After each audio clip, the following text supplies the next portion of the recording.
What's going on, guys? So I get it. There are millions of videos on YouTube about how to be productive, but if we're really honest with ourselves, most of them go a little something like this. For the ultimate productive day, sleep standing up. Wake up at 4:20 a.m. Start your morning with the ultimate caffeine kick by chewing up a handful of coffee beans, then head to the gym to do 500 muscle ups. Meditate for 60 minutes, then jump in your personal jet and fly to the Rocky Mountains to take your cold shower outdoors. Head on into the office and record 3 podcasts at the same time while writing a 1,000-page novel. It's now 4:45 a.m. and you're ready to start your day.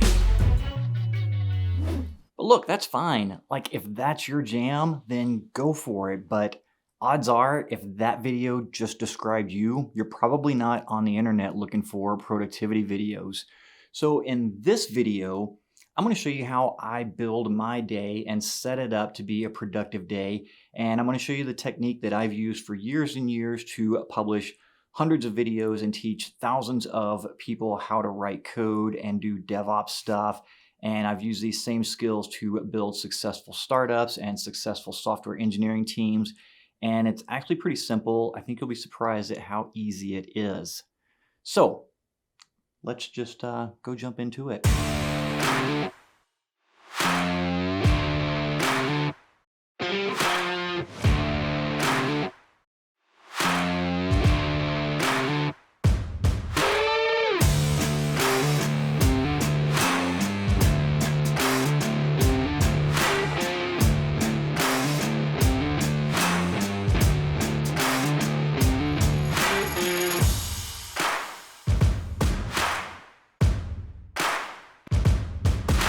So my whole productivity system actually just revolves around this, a 3x5 card.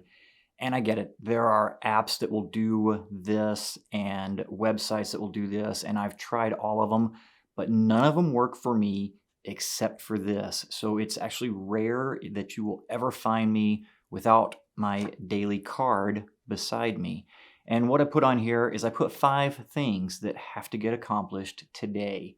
And then each day I create a new card. So the 5 things that go on here are things that actually are meaningful for me to get done today. Things that I'm going to be upset with myself if I don't get them done. Now, they often revolve around some key areas for me, and this may be a good place for you to start. For example, I put something on there to deal with my physical health, something to address my mental health, something to address my financial health, my social network, hanging out with friends, family, that type of stuff. And so that's 4 goals. And then the 5th one that goes on here is a goal that helps drive my business and my life towards like the future vision of where I want to see things end up. So let's actually just take a look at what's on this card. So the very first thing is go to the P.O. box at the post office and get my mail. And it sounds stupid, but I always forget to do that. So that's why it's on the card. That actually ties into my financial health because I know that some of my clients have paid me for work that I've done, which means I get money. Also ties into my social health because my wife really likes it whenever I go get those checks and put them in the bank. That makes her happy, which makes my life happy, so on and so forth. The next thing on here, oh look, it's to record this video, so I can check that one off. The 3rd one on here is probably a bad example. I put down on here to get RStudio working on Kubernetes, and that's something I'm working on for a client. The reason I say it's a bad thing is because I've already been working on getting that done for a week. It's a complete pain in the ass, and odds are I'm not going to get that done today. So if there's something that you think you aren't going to be able to get done today, break it down into something smaller that is achievable for that day. The next one on here, dinner plans with my wife. We're going out to dinner tonight. That ties into the social health. And then the last one on here is to send my newsletter. I'm actually late sending it out this week.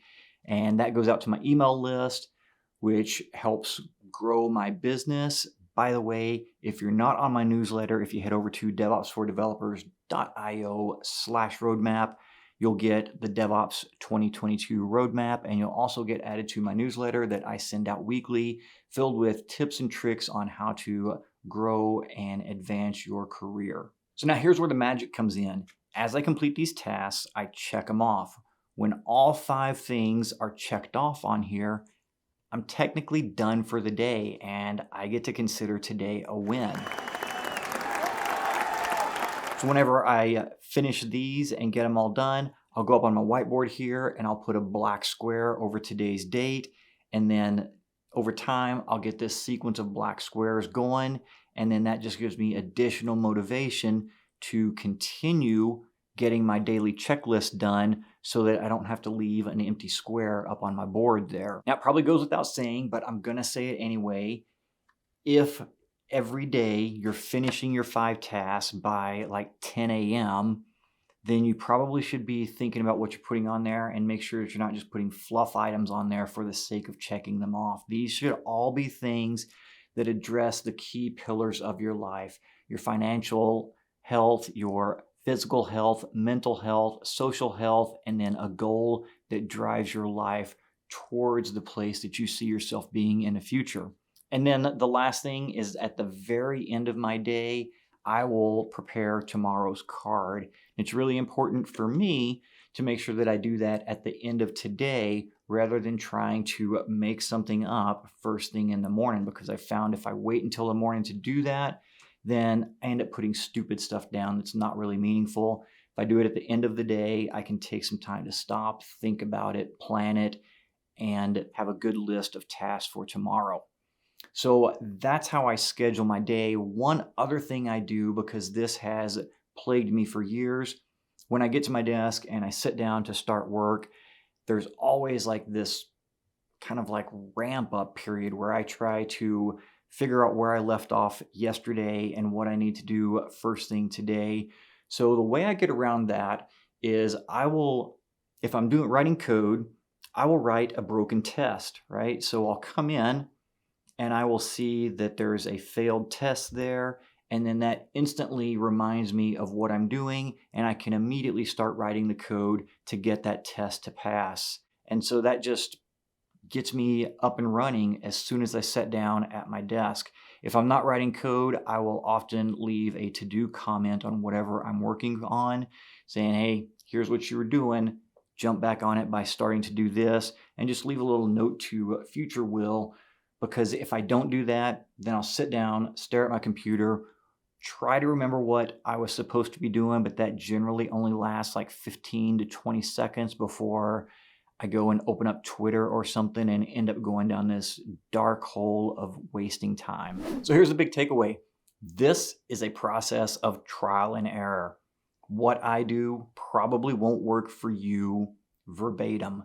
So pick the parts that you think will work for you, try them, modify them, watch everybody else's productivity videos, do the same thing, because you're a unique person, and what works for me is not going to work for you without modification. And I think that's where a lot of people get discouraged. They try something that works for someone else and it doesn't work for them, and they just throw up their hands, especially if they've tried like multiple different systems. But that's the way it has to work. You've got to figure out what works for you, and the only way you can do that is by failing a lot. And so failure in this case is not a bad thing. It just means you've eliminated one more thing that doesn't work for you, which puts you ultimately closer to the thing that is going to work for you.